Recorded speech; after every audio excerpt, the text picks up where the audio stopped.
Hi friends, మార్చి నెల countdown. మార్చి నెలలో ఈ రోజుతో ఇంకా 10 రోజులు మాత్రమే మిగిలి ఉన్నాయి. కనీసం ఇప్పటికైనా మీ యొక్క కుటుంబ ఆర్థిక పరిస్థితిని బడ్జెటైజ్ చేసుకొని మినిమం ఎంతో కొంత మీ కుటుంబానికి ఆర్థిక సంరక్షణ మరియు ఆరోగ్య సంరక్షణ కూడా కల్పించండి. ఆరోగ్య సంరక్షణ అని ఎందుకు చెప్తున్నానంటే, హెల్త్ ఇన్సూరెన్స్ ఆవశ్యకత ప్రస్తుతం చాలా ఎక్కువగా ఉంది. యాక్చువల్గా హెల్త్ ఇన్సూరెన్స్ పాలసీలు అనేవి ఎక్కడో బాగా స్థిరపడిన వాళ్ళకి కాదు, కుటుంబ భారాన్ని మోస్తూ కుటుంబాన్ని ముందుకు నడపలేకపోతున్న వారికి కూడా చాలా చాలా అవసరం. నేను ఫీల్డ్ వర్క్ చేస్తున్నప్పుడు వాళ్ళతో డిస్కషన్ చేసినప్పుడు నాకు ఒక విషయం అర్థమైంది.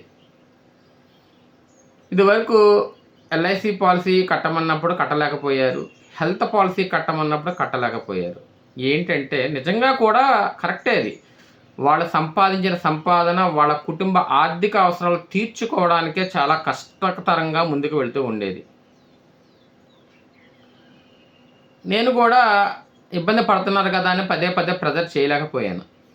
కానీ అనుకోని సందర్భంలో ఆ కుటుంబంలో యజమానికి యాక్సిడెంట్ అయింది. యాక్సిడెంట్ అయినప్పుడు అతను హాస్పిటల్ ఖర్చులు 10 లక్షల రూపాయలు అయినాయి. సీరియస్ కండిషన్లో ఉన్న ఆస్తులన్నీ, అంటే ఆస్తులు అనేవి పెద్దగా ఏమీ లేవు కానీ ఉన్న వాటిని తనఖా పెట్టి బంధువులను సాయం అడిగి ఫ్రెండ్స్ని సాయం అడిగి ఆ యొక్క హాస్పిటల్ ఖర్చులు కట్టుకొని ఈరోజు అతను మరలా జీవిస్తున్నాడు. బతికాడు కానీ జీవించలేకపోతున్నాడు. ఎందుకంటే ఈ చేసిన అప్పు తాలూకు సాయం అనేది కూడా ఎప్పుడు మనకి సాయం కాదు, సాయం కూడా మనకు భారమే. అది ఎప్పుడు కూడా 10 లక్షల రూపాయలు ఆ కుటుంబానికంటే ఆయన జీవితకాలంలో సంపాదించిన సంపాదన పోయింది, మరియు మానసిక ప్రశాంతత పోయింది. అది వాళ్ళు చెప్పిన ఇబ్బందులు చూస్తే నాకు అనిపించింది, ప్రతి కుటుంబంలో కూడా ముందు ప్రయారిటీ బేసిక్ నీడ్ ఒక హెల్త్ ఇన్సూరెన్స్ పాలసీ, ఒక ఇన్సూరెన్స్ పాలసీ ఖచ్చితంగా బలవంతంగానైనా సరే ప్రతి కుటుంబంలో ఇవ్వాలి అని నేను అనుకున్నాను. నేను అనుకుంటే సరిపోదు.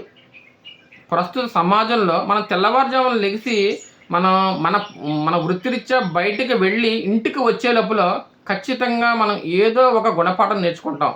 అయ్యో అతనికి అలా జరిగిందే, ఇంత ఖర్చు అయ్యిందే, అయ్యో అతను ఇలా జరిగిందే, అతనికి పాలసీ లేదంట అని మనమే అంటూ ఉంటాం.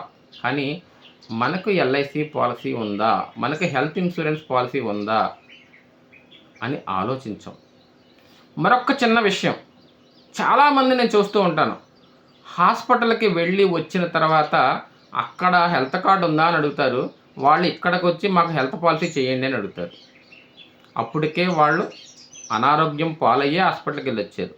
అప్పుడు హెల్త్ పాలసీ తీసుకుంటే ఇస్తాం, కానీ కొన్ని ప్రయోజనాలు అనేవి ఉండకపోతుంటాయి.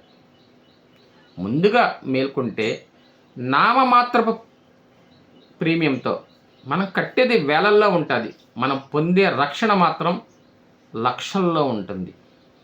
దయచేసి అర్థం చేసుకోండి, ఈ మార్చి మరలా రాదు.